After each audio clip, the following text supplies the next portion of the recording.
Okay, good morning to all students. In previous video we have completed till that two powers came at global levels. One was USA, United States of America, and other side USSR, Soviet संघ और रसिया. जो दो देश थे वो power में आए, ठीक, और सेकेंड वर्ल्ड वार बंद हो गया था. अब यहाँ से पढ़ेंगे next. Further loss of American and allied lives whatever the motives, उनका जो भी मोटिव रहा हो. The consequence of the end of the second world war was the rise of two new powers on the global stage. तो global stage पे, वैश्विक उस पर दो पावर्स सामने आई with the defeat of Germany and Japan. Japan और Germany की हार के बाद, जैसे जापान पे जो नागासाकी और हिरोशिमा पे एटॉमिक हमला हुआ था, उसके बाद जापान और जर्मनी की हार के बाद दो power I. The devastations of Europe and in many other parts of the world, the United States and the Soviet Union became the greatest powers in the world with ability to influence events anywhere on the earth. ऐसी powers बन गई ये दोनों कि पूरी अर्थ पे किसी भी देश पे वो अपना इफेक्ट डाल सकती हैं. सुपर पावर बन गई वो. While the Cold War was an outcome of emergence of US and the USSR as two superpower rivals to each other. देखो, कोल्ड वार की शुरुआत ही यहीं से हुई जब दो पावर्स, कौन कौन सी, यूएसएसआर और यूएसए, यूएस और यूएसएसआर, यूनाइटेड स्टेट और यूएसएसआर, जो सोवियत संघ बोला जाता है, जब ये दो पावर आए तभी से कोल्ड वार की शुरुआत हुई. It was also rooted in the understanding that destruction caused by the use of atom bombs is too costly for any country to bear. The logic is simple yet powerful when two rival powers are in possession of nuclear. ये क्या कहता है कि दोनों देशों के पास ज़्यादा से ज़्यादा न्यूक्लियर बॉम्ब्स थे, लेकिन किसी भी देश पे जब न्यूक्लियर हमला होता है तो वो सहन करने योग्य नहीं होता. जैसे जापान और जर्मनी की सिचुएशन देख ली थी, ठीक है, जापान को बहुत ज़्यादा नुकसान हुआ था, ठीक है. अब क्या फैसला किया गया कि कोई भी देश किसी पे न्यूक्लियर हमला नहीं करेगा, लेकिन पावर दोनों सुपर पावर बढ़ा रही थी अपनी अपनी न्यूक्लियर बॉम्ब्स में. Weapons capable of inflicting death and destruction unacceptable to each others.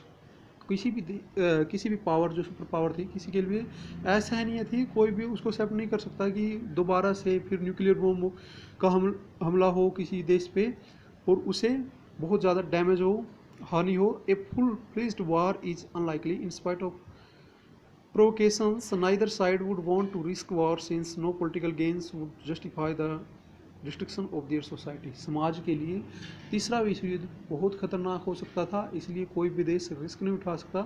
तो दोनों सुपर पावर अपनी पावर बढ़ा रही है, लेकिन युद्ध के लिए कोई भी पॉलिटिकल तैयार नहीं थी. कोई भी पॉलिटिक्स जो देशों की थी इनकी कोई भी तैयार नहीं थी. इन event of a nuclear war both side will be so badly harmed. यदि तीसरा विश्व युद्ध होता है तो दोनों साइड इतना नुकसान होगा, it will be impossible to declare one side और the other as the winner. ये मुश्किल हो जाएगा बताना कि हारा कौन है, जीता कौन है, क्योंकि दोनों का बहुत ज़्यादा विनाश होता है. वन साइड और the other as the winners, even if one of them tries to attack and disable the nuclear weapons of its rivals, the other would still be left with enough nuclear weapons to inflict unacceptable destruction. This is called the logic of deterrence. Both sides have the capacity to retaliate against an attack and to cause so much destruction that neither can afford to initiate war. Thus Cold War. ये क्या कहता है कि दोनों जो super power है उनके पास इतनी एटॉमिक एनर्जी है कि कोई भी देश जो दूसरा सामने वाला राइवल्स है, जो उसका प्रतियोगी है, जो सामने वाला उसका एनिमीज है, वो सहन नहीं कर पाएगा, लेकिन दोनों के पास है. तो डिस्ट्रक्शन है, जो हानि है, हार्म्स है, जो लीव्स की डिस्ट्रक्शन होएगी, वो दोनों देशों में होएगी. कोई भी देश बच नहीं पाएगा.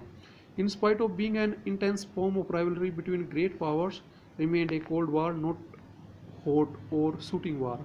तो क्या होता है, दोनों देशों के बीच में कोल्ड वॉर चलता है, लाइव वॉर नहीं चलता. लाइव वार या हॉट वार या शूटिंग वार किसे कहा जाता है, जैसे सेकंड वर्ल्ड वार हुआ, ठीक है. अब थर्ड वर्ल्ड वार नहीं होता, लेकिन में कोल्ड वार क्या होता है, जो बातचीत में चलता रहता है, अपनी पावर दिखाते रहते हैं, ठीक है, अपनी पावर बढ़ाते रहते हैं. दोनों पावर्स हैं जो यूएसएसआर और यूएस, दोनों अपनी एटॉमिक एनर्जी को बढ़ाते हैं, इन्फ्लुएंस, प्रभाव डालते रहते हैं अन्य देशों पे.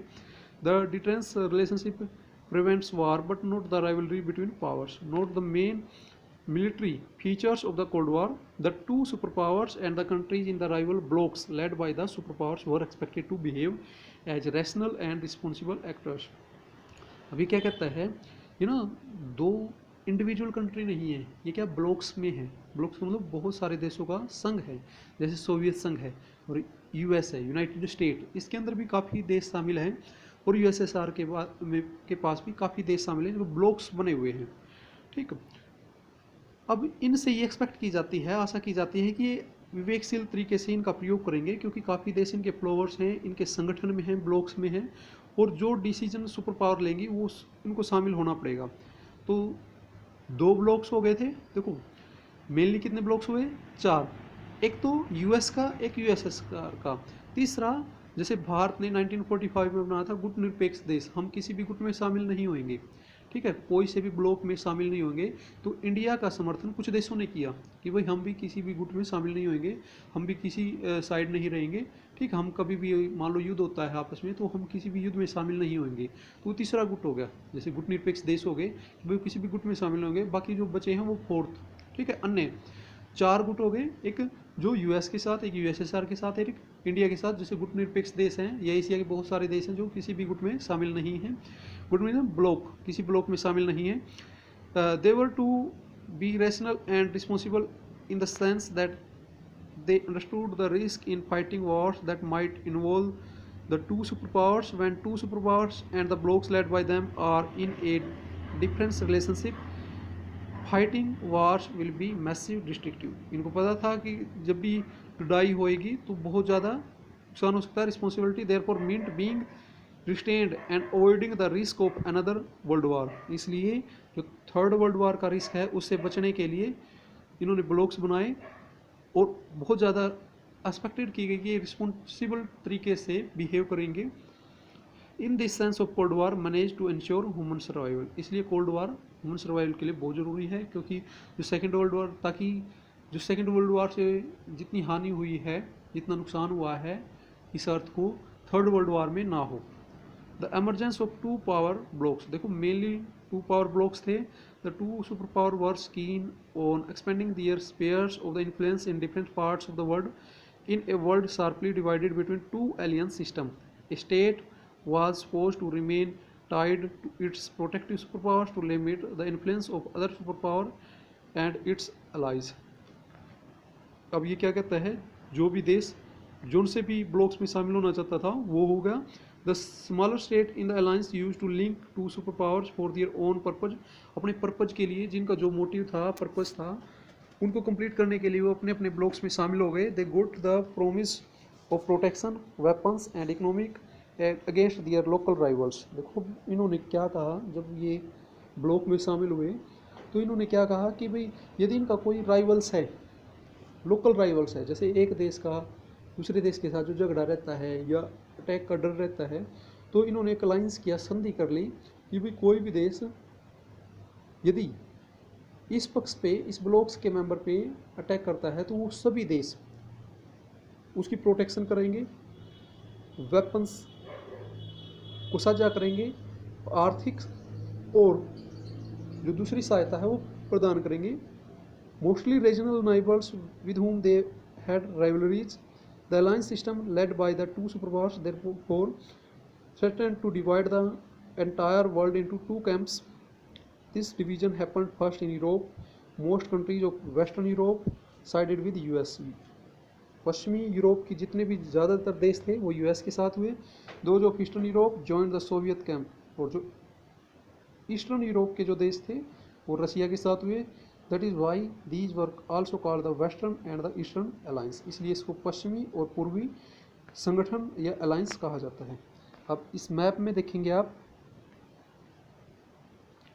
इसमें जो रेड कलर में है ये यूएसएस के साथ हैं, ठीक, और जो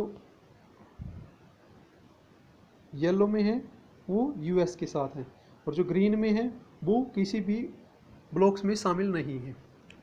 ओके, अब